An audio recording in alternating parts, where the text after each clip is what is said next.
Estimados hermanos, bendiciones para cada uno de ustedes.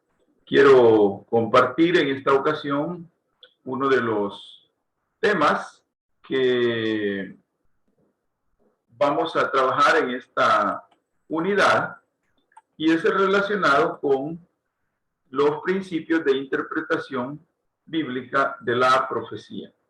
Por favor, tome control sobre este tiempo y oiga este video, revíselo con el propósito de encontrar aquí otra herramienta que nos facilite la interpretación de la Sagrada Escritura con el propósito de compartirlo con la congregación a la que asistimos, a la que pastoreamos quizá, o con algún público con el que nosotros transitamos en esta relación, en alguna relación ministerial. El objetivo de esta lección es identificar el principio de interpretación bíblica llamada profecía a través de la lectura de este material bibliográfico para valorar la importancia de su dominio en la predicación. ¿Qué es el principio de interpretación de la profecía? La profecía es una predicción de hechos futuros por inspiración divina y debe ser interpretada esa profecía con base a los otros principios de la hermenéutica también. Esto lo que quiere decir que la profecía es la publicación, es el anuncio predictivo de hechos futuros. Por supuesto que en el campo nuestro, esa predicción es por inspiración divina. No es una predicción, digamos, porque se le ocurrió a la persona hacer esa predicción, ¿verdad? Ya con esa información, entonces, recapitulando, la profecía es una predicción de hechos futuros por inspiración divina, no es por ocurrencias de alguien, ¿verdad? De tal manera que la misma palabra de Dios nos dice que si alguien se decide por publicar algo, por anunciar un evento futuro, diciendo que Dios le ha hablado, y esa afirmación no es cumplida, entonces dice que Dios no ha hablado. Por lo tanto, ese profeta no debe ser tomado como un profeta veraz. Eso es el concepto de la profecía. Ahora bien, para interpretar la profecía no debemos quedarnos solamente con la información meramente del hecho profético, porque ustedes comprenderán, interpretar la profecía es resultado de, digamos, de una alta comunión con el Señor. No es solo resultado de que yo he leído bastante, que tengo conocimiento bibliográfico, que he escuchado bastante a alguien que predicar sobre ese tema, sino la interpretación profética tiene que ver con un conocimiento más amplio de la palabra del Señor. Por ejemplo, ahí vamos a aplicar principio de contexto literal o principio de contexto de palabras o el contexto histórico-cultural. Son principios, cada uno de ellos, el intérprete deberá referirse, relacionarse con esos a efecto de poder tener una claridad, un panorama más amplio que le permita un acercamiento mejor para poder no solamente interpretar, porque de repente interpretar también lo podemos tomar como el concepto de ser receptor directo de un mensaje y con mis propias experiencias o mi propio pensamiento hacer la traducción de lo que me han dicho y poderlo compartir. No se refiere a eso. Se refiere a la interpretación de la profecía a través de esta herramienta que es el principio de interpretación. Y lo que se requiere es que se revise algunos criterios de cómo se debe revisar la profecía para que le podamos encontrar el sentido, digamos, apegado a lo que la Biblia justamente quiere decir, a lo que el escritor quiso decir, a lo que el Espíritu Santo nos ha querido manifestar a través de distintos escritores. Veamos algunas características de la profecía como profecía. Una característica es la perspectiva profética. ¿Qué es la perspectiva profética? Perspectiva, ustedes saben que es una proyección. Eso es una perspectiva, ¿verdad? Una proyección. Entonces, la perspectiva profética contiene que dos eventos separados entre sí por mucho tiempo son ubicados por el profeta como si fuesen un mismo evento. Y aquí vamos a encontrar ejemplos de esta característica que nosotros podemos tener.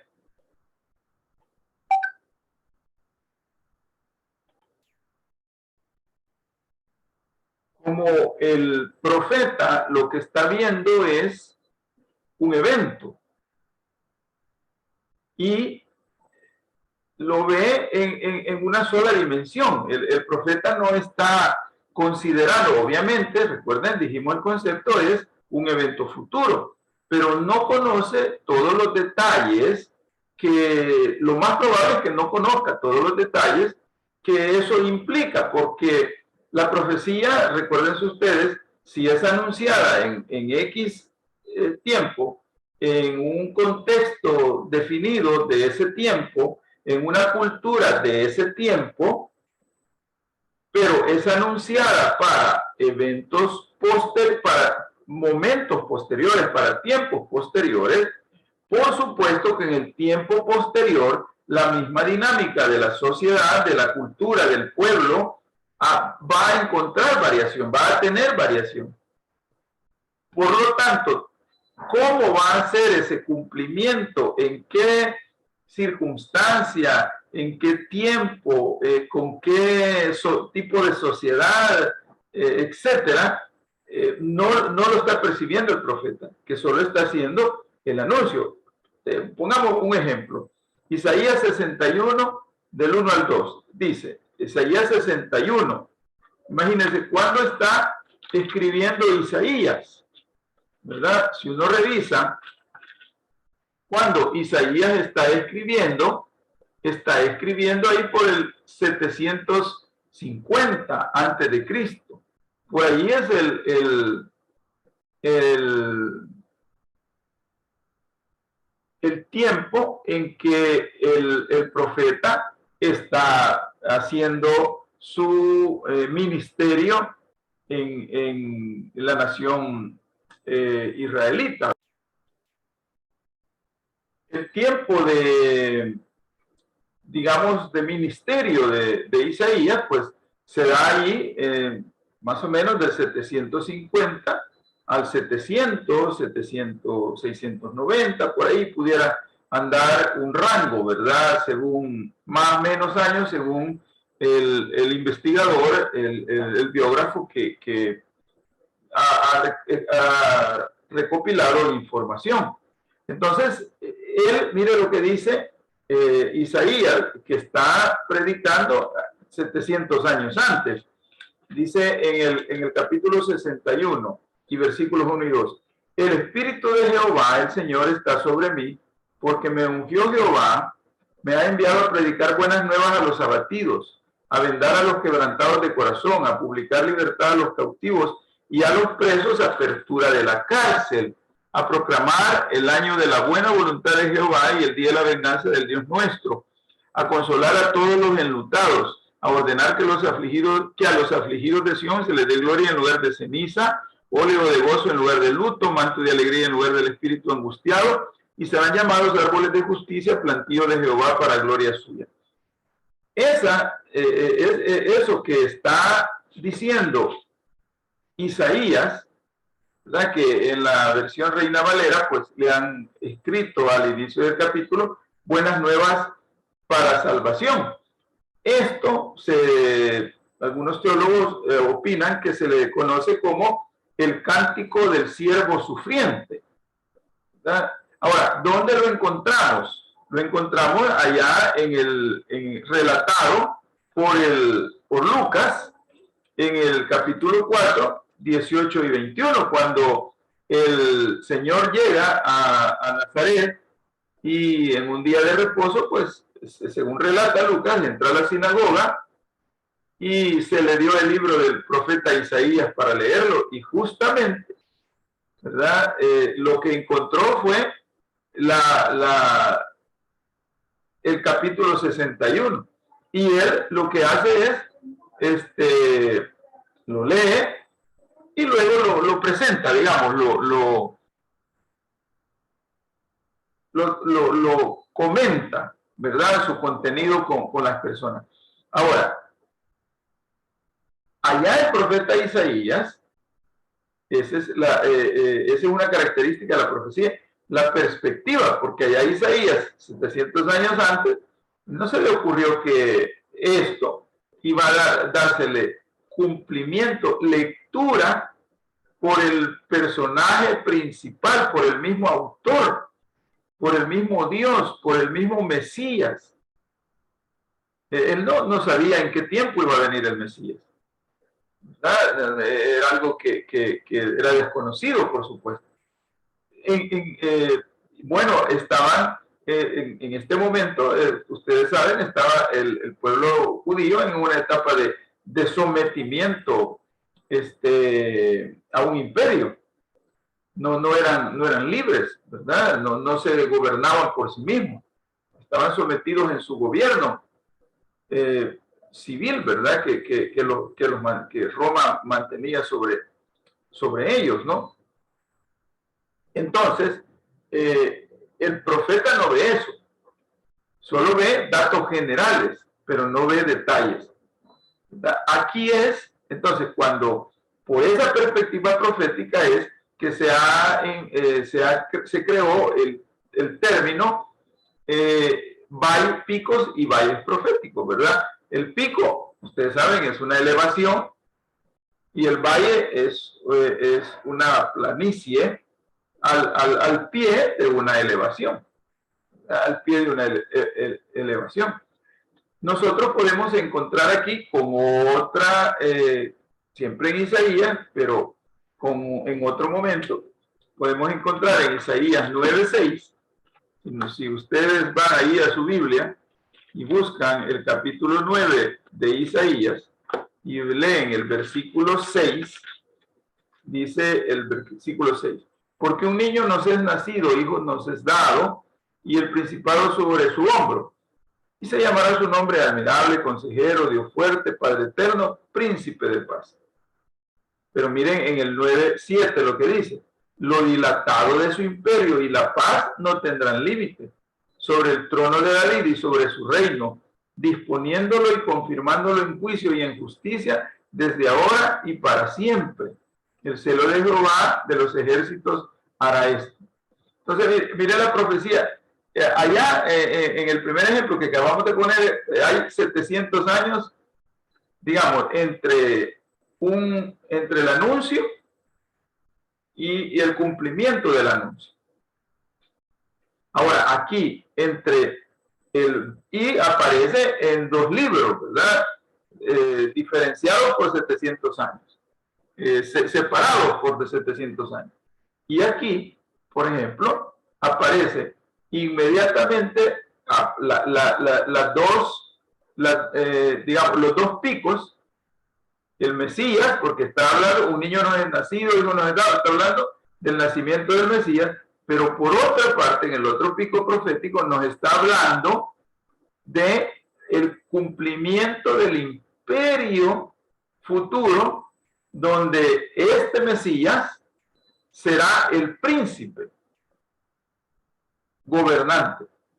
Entonces, miren los dos momentos, ¿verdad? Bien, obviamente especiales, pero el profeta, aquí podemos ver de manera gráfica la visión del profeta, Isaías 9, Isaías 9:6, 9:7. Anuncia en el 9:6 el Mesías, anuncia en el 9:7 los cielos nuevos, es decir, el imperio que va a gobernar, a ser gobernado por este Mesías, ¿verdad? Descendiente de David, ¿verdad? Para sentarse en el trono de David, como el Señor ya lo había anunciado a través de otros profetas, a través de otros escritores de la palabra de Dios. Ahora, ahí están los picos, pero aquí está el valle. ¿Qué media entre el Mesías y los cielos nuevos, la tierra nueva, el imperio donde la restauración del gobierno davídico, digamos, ¿verdad? De la herencia de David, de la descendencia de David? ¿Qué media hay entre esos dos momentos? Además del tiempo, obviamente, ¿verdad? Además del tiempo, porque aquí, aunque aquí está anunciado 700 años, ¿cuándo en realidad se cumplió? Se cumplió la venida del Mesías 700 años después de este anuncio, del 9:6. Pero ¿cuándo se va a cumplir? Que digamos, va en el año 4 antes de Cristo, digamos, ¿verdad? Según la cronología que hacen ahí, que hacemos para contar los tiempos. Entonces nace el Mesías, pero entre ese Mesías y hoy ya llevamos 2000 años. Entre el nacimiento ya llevamos 2000 años y no se ha cumplido los cielos nuevos todavía, no se ha restaurado el reino todavía. Hay un periodo de gracia que todos lo sabemos.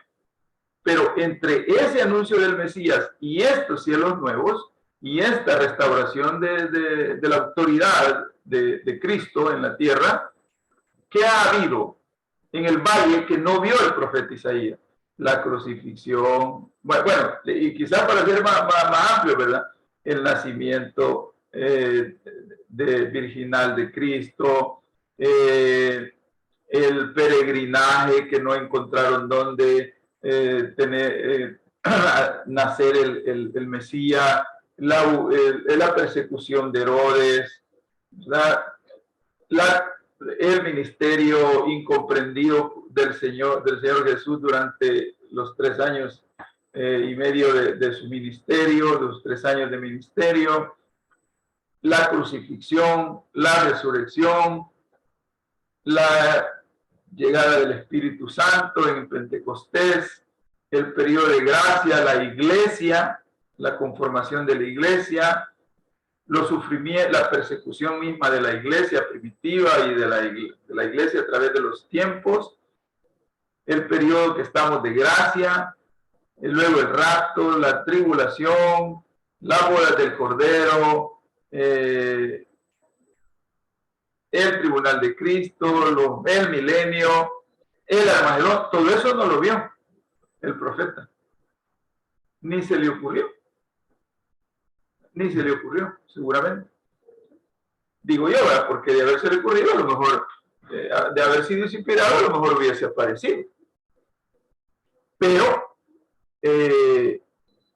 no lo ve así en este momento. Puede ser que en otro capítulo de su escrito, puede ser que sí haya tenido esa inspiración de los sufrimientos de Cristo,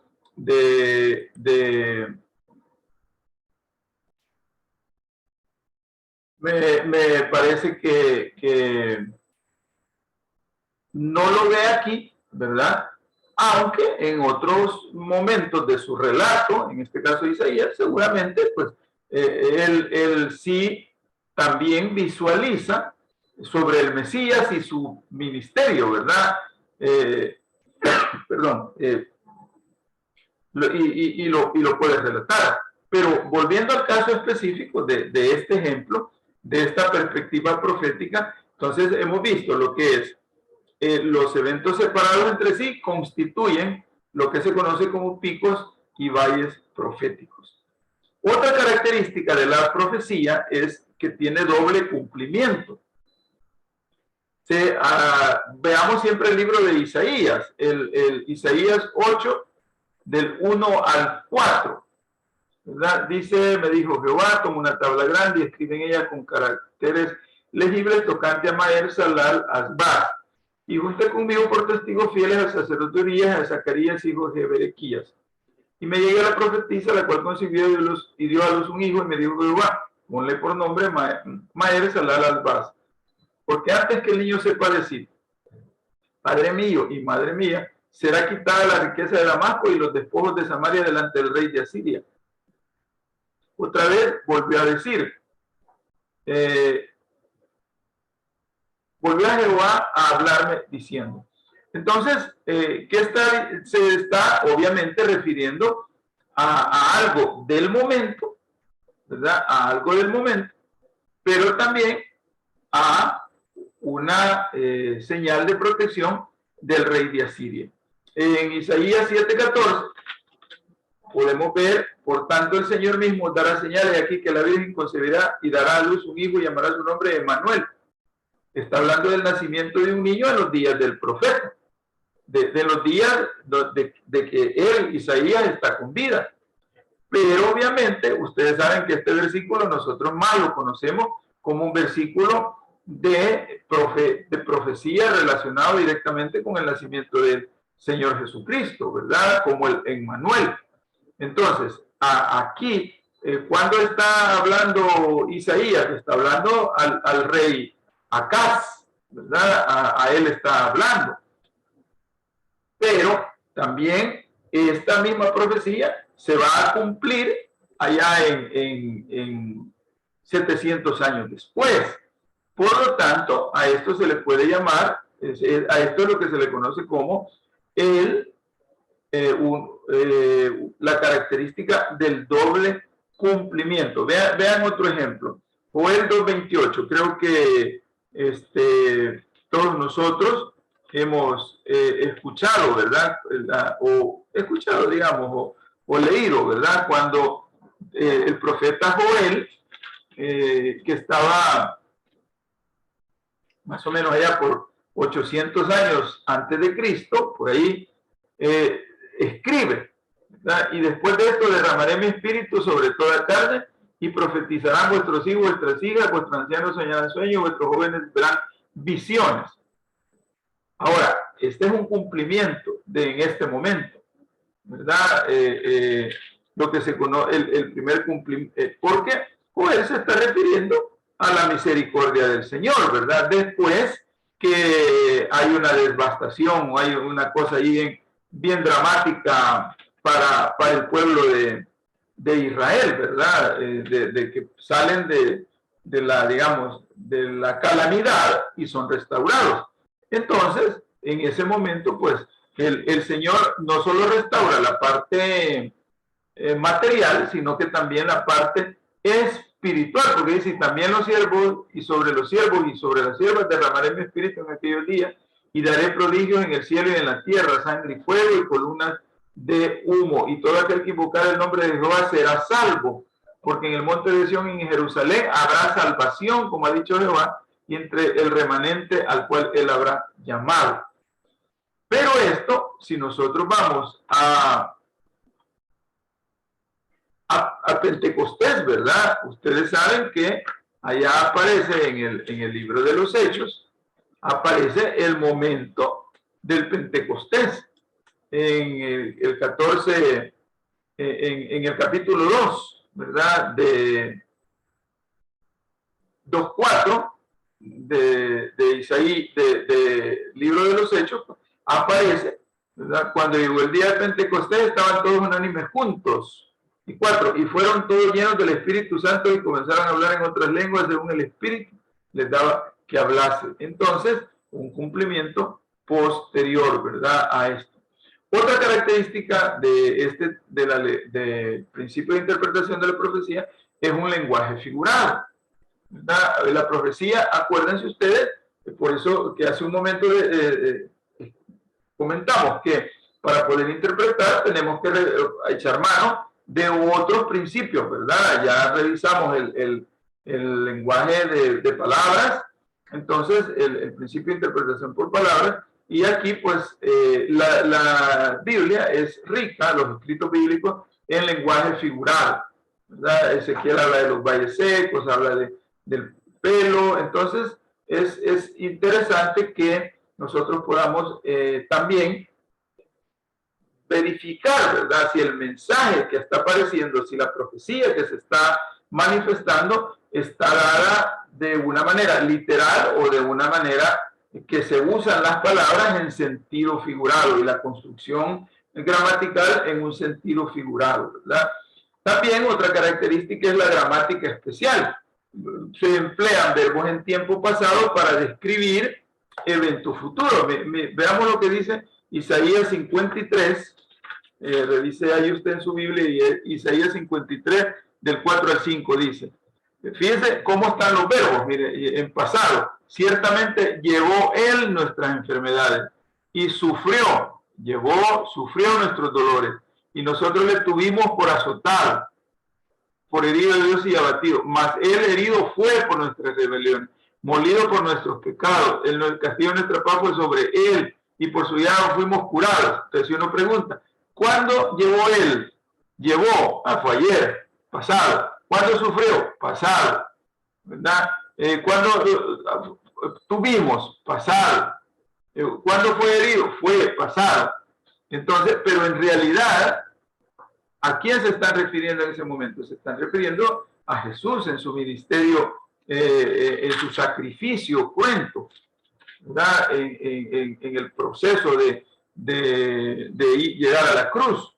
Entonces, es una manera que también la profecía tiene de usar los tiempos en pasado, pero para referirse a eventos futuros.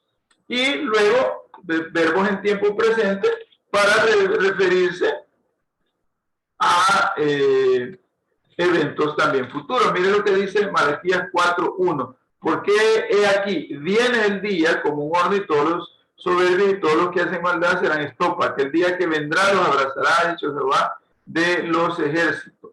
Entonces aquí viene. Es interesante que tomemos en cuenta esto. Otra característica, las predicciones condicionales e incondicionales. Hay ciertas profecías que su cumplimiento depende de la reacción de la gente. Por ejemplo, ustedes se acuerdan del relato de Jonás, ¿verdad? ¿Por qué Jonás no quería ir a predicar? Y él no quería, lo conocen ustedes, porque sabe que Dios es misericordioso y que si la gente allá recibía el mensaje, dejaba los malos caminos, los iba a perdonar. Y en efecto así pasó.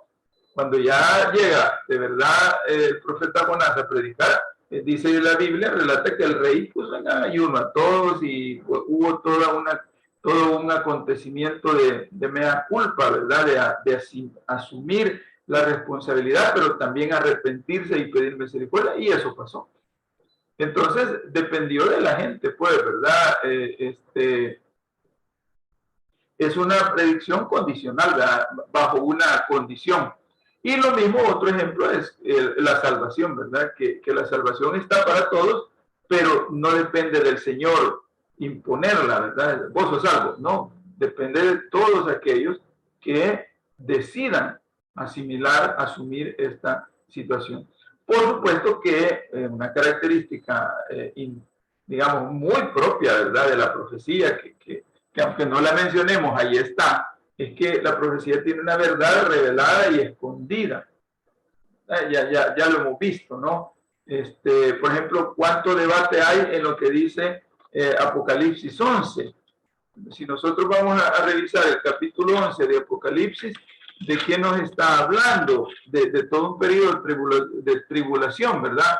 Y nos habla de dos testigos que son enviados a profetizar por 1260 días, vestidos de silicio. Son dos olivos, son dos candeleros que están en pie delante del Dios de la tierra y les dan poderes y hay un momento en que los matan, ¿verdad? Pero pero luego vuelven se viven, digamos, son vueltos a la vida. Entonces, pero hay una pregunta aquí, ¿verdad? ¿Quiénes son esos testigos? Hay especulaciones, ¿verdad? Alguien dice Enoc y Moisés, otro dice Enoc y Elías, ¿verdad? Porque ellos fueron traspuestos. Bueno, otros dicen que es Enoc y Moisés porque cuando el relato del Evangelio dice que fueron a la transfiguración, pues ahí aparecieron ellos en esa en ese acontecimiento. En ese acontecimiento, pues, de la transfiguración aparecen Elías y Moisés, ¿verdad? Entonces, hay esa especulación que les decía, ¿no? De quiénes serán esos testigos. Obviamente, pues, que también el tema del regreso del Señor, ¿verdad? De la segunda, del rapto, ¿verdad? Pues, no sabemos cuándo, ¿verdad? Solo tenemos, pues, la promesa. Entonces, ¿se revela la profecía? Sí, ahí está anunciada que el Señor vendrá, pero está escondida porque no sabemos cuándo será ese evento, ¿no? Así que, estimados, vamos a dejarlo por aquí. Por favor, revise usted la información y cualquier consulta o comentario, pues estamos allí siempre disponibles en nuestra aula para que a través de la mensajería usted pueda conversar con nosotros, ¿verdad? Bendiciones, Dios le bendiga a cada uno de ustedes en este inicio de la cuarta unidad, ya en la última unidad de este ciclo de estudios.